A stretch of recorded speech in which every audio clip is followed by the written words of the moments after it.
नमस्कार साथियों, आज मन वाकई में उदास है, अंदर से रोने का मन कर रहा है क्योंकि जिस तरीके से सरकार ने अहमदाबाद प्लेन हादसे की 1 महीने बाद जो रिपोर्ट जारी की है, जिस तरीके से उस रिपोर्ट को त्वरित रूप से जारी कर दिया गया है और उस रिपोर्ट में कुछ इस तरीके से लिखा गया है, कुछ दल्लों को, कुछ नल्लों को बचाने के लिए उसको इस तरीके से मैनिपुलेट किया गया है कि कहीं ना कहीं वो आत्माएं भी रो रही होंगी जो आज इस दुनिया में नहीं है। क्योंकि साथियों इस रिपोर्ट को इस तरीके से घुमा दिया गया है क्योंकि साथियों जो जितने भी आरोप हैं वो पूरे आरोप पायलट के ऊपर लगते हुए नजर आ रहे हैं। आइए साथियों समझते हैं कि आखिर पूरा मामला क्या है। बता दें साथियों, जैसे कि आपको पता है कि ये प्लेन अहमदाबाद से 12 जून को टेक ऑफ करता है और साथियों उस वक्त एग्जैक्टली टाइम होता है 1:39 और उसके बाद एरोप्लेन मात्र 40 सेकंड ऊपर हवा में रहता है और उसके चंद कुछ लम्हे बाद ही एरोप्लेन क्रैश कर जाता है, जहां पर जैसे कि हमने देखा बिल्डिंग से टकराता है, जहां पर और भी बेगुनाह ऐसे जो लोग होते हैं उनकी जानें चली जाती हैं। हालांकि सभी लोगों की जो जाने गई हैं वाकई में बहुत दुख है हमें आज भी, और ऐसा दोबारा भविष्य में कभी ना हो ऐसी हम भगवान से दुआ करते हैं। आखिर ऐसी गलती क्या हुई थी कि जिसकी वजह से इतना बड़ा कांड हुआ? इसके ऊपर रिपोर्ट आनी थी, लेकिन बता दें रिपोर्ट को बहुत ही अच्छे तरीके से घुमा दिया गया है। जिस तरीके से ब्लैक बॉक्स को चेक किया गया था, उस चेक करने के बाद जहां हमें बिल्कुल ये चीजें क्लियर होती और पूरे भारत की जनता इस चीज का इंतजार कर रही थी कि आखिर ऐसी गलती क्या हुई थी जिसकी वजह से इतना बड़ा हादसा हुआ। ये प्लेन एयर इंडिया का AI-171 बोइंग ड्रीमलाइनर था। अब साथियों बहुत बड़ा झोल यहां पर दिख रहा है क्योंकि सरकार ने रिपोर्ट में कुछ ऐसा ही लिखा है। मैं कुछ लाइनें बता रहा हूं जो बहुत इंपॉर्टेंट है।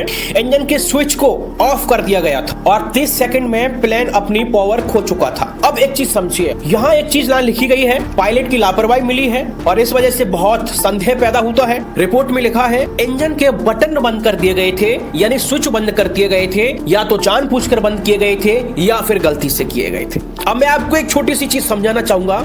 यहां सरकार पूरा ब्लेम लगा रही है, पूरा आरोप लगा रही है उन बेगुनाह दोनों पायलटों पे। पहले तो मैं पायलट के बारे में बता दूं, जिसमें सीनियर पायलट था सुमित साभरवाल, जिससे 15,638 घंटा एरोप्लेन उड़ाने का एक बहुत बड़ा अनुभव था, जो कि एक वेल एक्सपीरियंस व्यक्ति को इतना अनुभव होता है। और इसके साथ ही सुमित साभरवाल सरकार के एक भरोसेमंद ट्रेनर भी थे, जो कि ट्रेनिंग देते थे पायलट्स के लिए। अब ऐसा व्यक्ति गलती कर सकता है? कभी नहीं कर सकता। लेकिन सरकार इतनी अंधी हो चुकी है, जिस तरीके से पूरी चीजों को मैनिपुलेट किया गया है और पूरा आरोप पायलट के ऊपर डाल दिया गया है। पायलट की आत्माएं रो रही होंगी। अब वो मरे जिंदे तो नहीं हो सकते जो इस चीज को बता सके और चीख चीख के कह सके कि हमने ऐसा कुछ नहीं किया था, क्योंकि एक ऑडियो जारी किया गया था। उस ऑडियो को सुनने में पता चलता है कि एक पायलट कह रहा है, क्या तुमने इंजन बंद किया क्या? दूसरा कह रहा है कि नहीं, मैंने ऐसा कुछ भी नहीं किया है, और उसमें थ्रस्ट वाली भी बातें चलती हैं। अब एक चीज समझिए साथियों, यहां पर सरकार किस तरीके से घुमा रही है। जिस तरीके से सरकार ने बोला है कि इंजन के स्विच बंद कर दिए गए थे। अब मैं बता दूं, पायलट एरोप्लेन की केबिन के अंदर जो इंजन के जो स्विच होते हैं वो ऊपर साइड में होते हैं और वो ऐसे खुले में नहीं होते। एक जो भी उनके ऊपर कवर होता है, पहले उस कवर को हटाते हैं, उसके बाद उस चीज को ऑन ऑफ किया जाता है। और साथियों एक प्रक्रिया होती है। कई बार क्या होता है साथियों, जैसे कि एरोप्लेन हवा में उड़ रहा होता है और उस टाइम कोई टेक्निकल ऐसी प्रॉब्लम आ जाती है, तो दोनों इस चीज का डिसाइड करते हैं और उस टाइम क्या करते हैं, वो चंद सेकंड के लिए इंजन को बंद करते हैं। जो एक्सीलरेट होता है, यानी ये थ्रस्ट जो देता है साथियों, मैं देसी भाषा में बता रहा हूं, जो थ्रस्ट देने का काम करता है, आपने देखा होगा ऐसे जो गेल लीवर टाइप में होता है, तो सबसे पहले वो क्या करते हैं, उसको नीचे करेंगे, क्योंकि अगर वो आगे की ओर रहेगा यानी उसे एनर्जी चाहिए, तो कभी इंजन बंद होगा ही नहीं। तो इसमें क्या किया जाता है, पीछे किया जाता है, उसके बाद इंजन बंद किया जाता है, फिर उसके बाद तुरंत ही इंजन चालू किया जाता है और जो भी सप्लाई वगैरह होती है वो चालू हो जाती है और उसके बाद जो थ्रस्ट पावर होता है उसको आगे किया जाता है। और इस प्रक्रिया में तकरीबन 3 से 4 मिनट का समय नॉर्मली लग जाता है। लेकिन आप यहां देखिए, प्लेन को हवा में उड़े मात्र 40 सेकंड हुए थे और उस 40 सेकंड में ऐसा कभी कर पाएंगे? कभी नहीं कर पाएंगे। मुझे तो यह समझ नहीं आ रहा कि जिस व्यक्ति ने ये सूचना बनाई है, ये जो रिपोर्ट बनाई है, वो किस आधार पर बनाती। शायद तेरा दिमाग या तो घुटनों में होगा या फिर हो सकता है कि इतने अंधे हो गए हो तुम लोग, तुम्हें 242 लोगों की जान नहीं दिखी, तुम सिर्फ किसी को बचाने की कोशिश कर रहे हो। जो गुनाह है, जो गुनहगार है इतनी जानों का, कहीं ना कहीं उसको बचाने का प्रयास किया जा रहा है साथियों। और अब आप एक चीज समझने की कोशिश कीजिए, प्लेन जब क्रैश करता है तो प्लेन का जो मुंह है वो नीचे की ओर नहीं होता। आप वीडियो में देखेंगे तो प्लेन हमेशा ऊपर की साइड में ऐसे होता है। इसका मतलब यह है कि पायलट अंत तक कोशिश करते रहे थ्रस्ट देने की। अंत तक कोशिश करते रहे कि प्लेन उठे उठे उठे, लेकिन आप देखिए यहां पर किस तरीके से उन बेगुनाह आत्माओं पर आरोप लगाया जा रहा है कि कहीं ना कहीं ये जो है या तो जानबूझकर किया गया है या गलती से हुआ है। वो बच्चे नहीं थे जो गलती से करेंगे, और वो जानबूझकर इसलिए नहीं कर सकते कि अगर ये भी दिया जाए कि कहीं ना कहीं कोई प्रॉब्लम आई हो, इस वजह से ये हुई है, तो इसलिए उन्होंने ये प्रक्रिया कही है। वो इतने पागल नहीं थे, क्योंकि ये चीजें जब होती हैं, जब एरोप्लेन ऊपर हवा में उड़ रहा होता है, उसको उठे ही कितनी देर हुई थी, कुछ सेकंड हुई थी, 30 से 40 सेकंड के दरमियान ऐसे यहां पर घटना हो गई थी। और साथियों ये चीज बिल्कुल क्लियर है कि बचाया जा रहा है, कहीं ना कहीं हो सकता है कि पूरी बोइंग को ही बचाने का यहां पर काम किया जा रहा है, पूरी एयरलाइंस को, एयर इंडिया को बचाने का यहां पर काम किया जा रहा है, क्योंकि ये तो फाइनल है कि इंजन फेल हुए थे।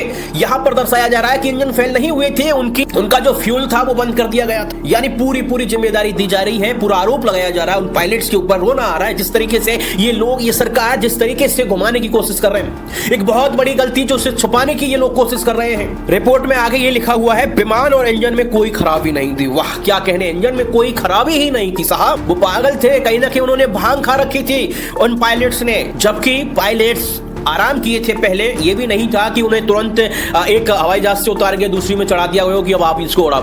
पहले उन्होंने आराम किया है, जो भी उनका शेड्यूल होता है बिल्कुल फ्रेश माइंड से थे, कोई दिक्कत नहीं थी, आराम से प्लेन उड़ता है। और वो टेक्निकली फॉल्ट की वजह से ये सारी चीजें होती हैं, लेकिन जिम्मेदार ठहराया जा रहा है कहीं ना कहीं उन पायलट्स को। आपको क्या लग रहा है साथियों इस पूरे मामले में, जिस तरीके से यहां पर सरकार घुमाने की कोशिश कर रही है, पूरा ही मामला मैनिपुलेट कर दिया है। और आगे ये भी लिख दिया गया है रिपोर्ट्स में कि भाई अब जो भी जानकारी होगी, जो भी सर्च किया जाएगा, इन्वेस्टिगेट किया जाएगा, उसे स्विच के ऊपर किया जाएगा कि स्विच यार गलती से बंद हुआ था या फिर जानबूझकर किया गया था। यानी पूरे मामले को घुमा दिया गया है। यानी जो टेक्निकल फॉल्ट था, जो इंजन बंद हुए थे, वो सारी चीजें हटा दी गई है। इंजन खराब हुए थे, इंजन फेल हुए थे, ये बिल्कुल सच है, लेकिन आप देखिए किस तरीके से पूरे मामले को ही मैनिपुलेट कर दिया है और कोशिश की जा रही है कि पूरा ध्यान यहां केंद्रित हो जाए लोगों का। जबकि मुझे पता है जनता इतनी पागल नहीं है, जनता बिल्कुल समझदार है और हम लोग इस चीज को समझ रहे हैं और इस चीज की हमें आवाज उठानी पड़ेगी। वो 242 जाने ऐसे ही नहीं गई, उनकी कीमत सरकार को चुकानी पड़ेगी, उसको चुकानी पड़ेगी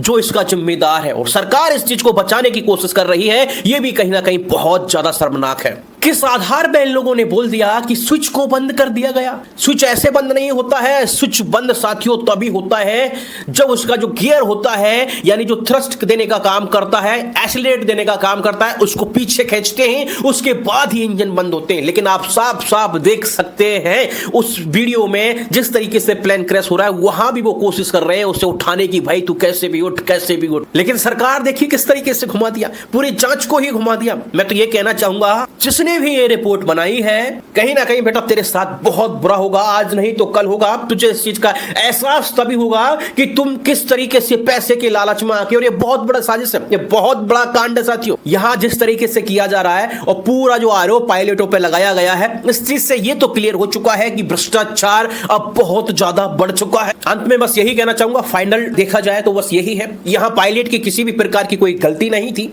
यहां बस किसी को बचाया जा रहा है। वो कोई भी हो सकता है जिससे यहां पर बचाने की कोशिश की जा रही है, हालांकि वो कहीं ना कहीं दरिंदा है, वो राक्षस है, वो कंपनी हो चाहे और कोई व्यक्ति हो, चाहे वो सरकार हो। मैं बस यही कहना चाहूंगा पायलट बिल्कुल निर्दोष थे जिस तरीके से ये सारी चीजें हुई हैं, क्योंकि इन्होंने आरोप लगाने का कोशिश किया है कि इंजन को बंद कर दिया गया था, जबकि ऐसी सिचुएशन में इंजन कभी बंद हो ही नहीं सकते। और दूसरी बात यह है कि वो भी इतने समझदार थे कि ऐसी हालत में जब प्लेन धरती से मात्र 600-700 फीट पर ही है, तब इंजन को बंद कर ही नहीं सकते। तो यहां पूरा झोल है साथियों, और इस झोल की अच्छे तरीके से जांच होनी चाहिए और इसकी आवाज उठानी चाहिए। जबकि मैं कहना चाहूंगा अलग अलग न्यूज है, वो कुछ ना कुछ अलग अलग अपने राग अलाप रहे हैं। हो सकता है कि कुछ दल्ले हैं उनमें जो बिल्कुल इस तरीके से अपना रहे हैं, इसी तरीके से बोल रहे हैं जैसे कि सरकार ने बताया, जबकि कुछ निष्पक्ष हैं जिन्हें पता है कि वाकई में जिस तरीके से ये रिपोर्ट सौंपी गई है, और यहां क्लियरली पता चल रहा है कि पायलट्स की किसी भी प्रकार की गलती नहीं है। सुमित साबरवाल जो कि सरकार के लिए एक ट्रेनर का भी काम करता था, 15,000 घंटे से ज्यादा उड़ाने का भी उसके पास एक्सपीरियंस था, वो व्यक्ति ऐसी कभी गलती नहीं कर सकता और ना ही ऐसी स्थिति में गलती हो सकती है। तो कहीं ना कहीं ये चीजें बिल्कुल दर्शा रही है कि इंजन दोनों फेल हुए थे, और यही सत्य है, चाहे सरकार कितना ही इस चीज को घुमाने की कोशिश कर ले। क्या कहना है आपका इस मामले में, जरूर बताइए।